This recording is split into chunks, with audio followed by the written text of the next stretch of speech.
My name is Charles Greenberg. I am an advocate for value creative education with an organization called CEIN, Creative Educators International Network. My best friend in high school recommended that I take a social studies elective called American History Through Jazz Music. Most students took this class because there were no exams. The class was experiential, and most class time was spent with the lights off, listening to music coming from reel-to-reel tape deck and speakers. The teacher, Glenn Prebeck, played drums and was intent to introduce students to jazz performances that commanded listening. Charlie Parker, Miles Davis, John Coltrane, Duke Ellington, Charles Mingus, Billie Holiday, Thelonious Monk, Rahsaan Roland Kirk, and many others. Sometimes Mr. Prebeck would say nothing.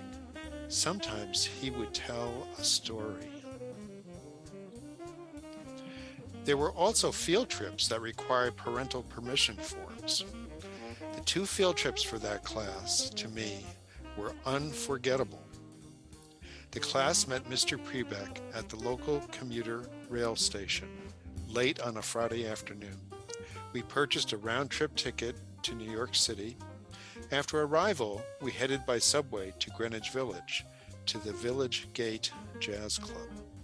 The band playing was the Charlie Mingus Quintet, and our teacher was our chaperone and told the waitresses we were certainly old enough to be there. This was the first time I saw live jazz in close proximity to the creative collective genius of this ensemble. And they were playing tunes that jazz aficionados can find on the Mingus albums Changes 1 and 2. We stayed for 2 sets, did not return home until way after midnight, and I left forever changed. Towards the end of the fall semester, Mr. Prebeck again sent the parental permission slips home. This time the destination was the Village Vanguard, and the group scheduled to play was the McCoy-Tyner Quintet. We were seated stage right under dozens of portraits, and Mr. Prebeck was busy during breaks telling stories. McCoy's group played 2 sets that you would hear on his album Atlantis. Compared to the Village Gate field trip, we were even closer to the bandstand. We emerged out of the Vanguard to a light snow, and we walked from 11th Street to 34th Street because we were collectively energized by the performance. Like the second dose of a vaccine, this second field trip accelerated my shift in musical taste towards the polyrhythms, improvisation, and vibrations of jazz. I never forgot my debt of gratitude to social studies teacher Glenn for his consideration and wisdom to deliver an alternative musical landscape to impressionable students. As a drummer, Glenn featured Elvin Jones quite often in our class. Over the next 40 years, I was not always conscious of this cultural immersion debt of gratitude I owed to the first teacher that exposed me to jazz music. I did become personal friends with several notable jazz musicians, including the trombone player and composer, Robin Eubanks. In early 2013, I saw an advertisement seeking a founding library director for a new American university in mainland China. It seemed different but intriguing. After a few days of thinking about this founding librarian position, I realized the only way to satisfy my curiosity would be to apply for this position. In the early spring of 2013, I was being interviewed over Skype by the American Vice Chancellor for Academic Affairs at Wenzhou-Kean University in Wenzhou, China. I felt satisfied and qualified after this conversation, but a couple weeks later I received an email from the Vice Chancellor informing me that my qualifications were excellent, but somebody else was ideal. I appreciated that consideration of a personal rejection. Life moved on. In early July, I received another email from the Vice Chancellor in Wenzhou. Apparently, the highest ranked candidate withdrew their application. Would I be interested in a finalist interview at the American campus in New Jersey? Why not? The interview went well, and by late September, I received an offer to become the founding university librarian, a new cultural immersion. I arrived in Wenzhou in early December and began my library position. Oh, yes, I also began to learn how to live in a different culture, where I would be on display every day as a transplanted American, not a tourist.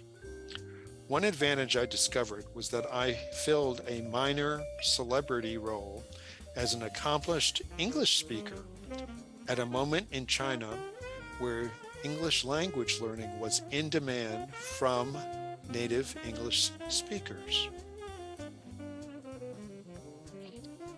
However rudimentary my knowledge of Chinese language was, I was sought out to be a featured figure for English practice in tea houses, English speech competitions, and eventually part of the audience at Wenzhou's Central Public Library, the picture you see here, which held a popular English programming event on Saturday mornings.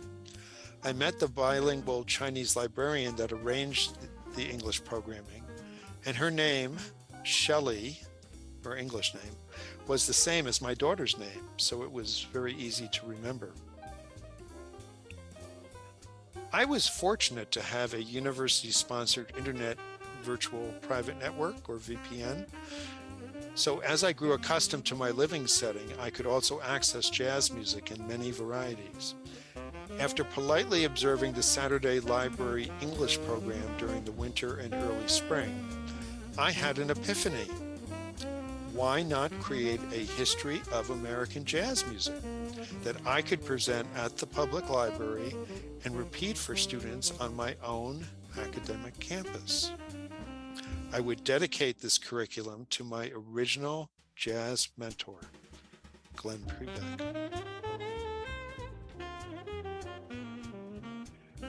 YouTube is a rich source of recordings of live performances by many world-class jazz performers, just like those performances I experienced. YouTube is blocked in China, but there is also internet tools that can allow anyone with access to download YouTube videos. And I presented Shelley at the public library with a proposal for a series of 12 workshops to chronologically present the history of American jazz, starting from slavery of African Americans up to the present. I prepared my first jazz lecture with embedded videos that I had downloaded. I never charged for any of these activities, and being an educational nonprofit venue, I felt this was fair use. I posted the announcements on Chinese social media. Because I had aligned my presentation with the library English programming, I did not have to be concerned with having a translator. They were expecting English. I also received approval to offer the same lectures to my university students in the evening. Following my university publicity, several faculty colleagues began to attend presentations at the public library.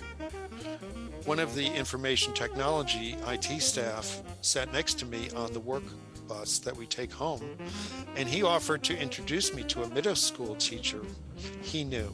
A couple of months later, I was able to present What is Jazz Music at that middle school, and one of the vice principals served as my translator. I joined my Chinese university campus during their second year of operation. As a new young campus, there were limited prescribed ways for the university to engage with the community. My natural interest in bringing jazz to a curious public served the university's interest. Then, in the same month, I started the public library presentations, and the vice chancellor who had hired me announced he was retiring and heading back to America. For the next 6 months, I became the ranking American manager on the campus. In this temporary leadership role, I continued to produce and promote monthly jazz history presentations. It actually took the rest of 2014 and all of 2015 to complete my promised 12 programs on the history of American jazz music. The picture on the left you see is the audience at that final event in the history, and they were all very excited to take a picture with me. The picture on the right is Shelley presenting me with an award for my activity. Privately, my public library contact Shelley told me that the library wanted to pause offering jazz programming. I think some of you in the audience know the connection the history of jazz has to freedom and social justice. I did not directly address social justice in my lectures, but it would be impossible to ignore the limitations that jazz artists faced, even in America, when people heard my lectures. I reflected on this predicament and decided to seek other city venues. And after finding a venue called the Watch Cafe, I presented lectures on women in jazz, blues and jazz, Brazilian jazz, and notable performers such as Herbie Hancock and Wayne Shorter. The Watch Cafe was owned and operated by a professional photographer that loved jazz music. I also found a local teacher that you see in the picture on the right who volunteered to play saxophone at the event that I produced. The Watch Cafe changed locations twice during the next 4 years, and during one period of transition, I found a different venue that had a wonderful name, Creative Living Art. They had a performance space integrated with interior design showrooms. That was their business. You can see some of the activities I did there. I also did a presentation on Brazilian jazz at a bookstore that had a performance space.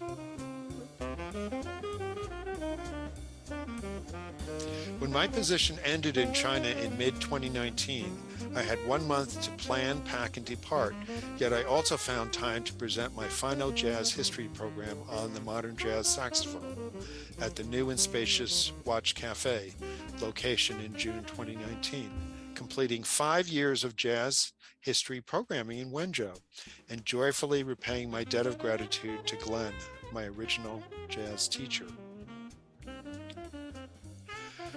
I returned to the United States and soon found employment. I will never forget the opportunity I had to be an ambassador for the history of American jazz for 5 years in the Chinese city of Wenzhou.